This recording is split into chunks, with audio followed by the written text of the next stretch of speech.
7:12, papasok na tayo. Umaga pa lang.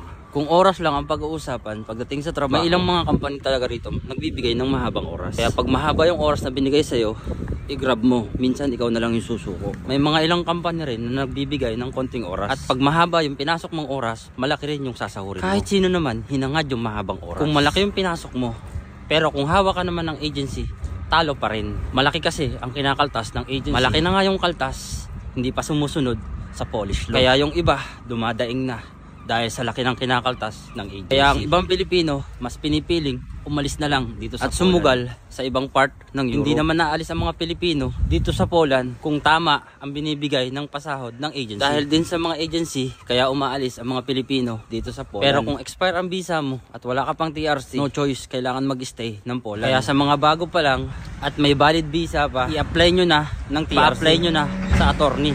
Wag sa agency. Para kung ipitin man kayo ng agency, process na ang TRC nyo. All goods.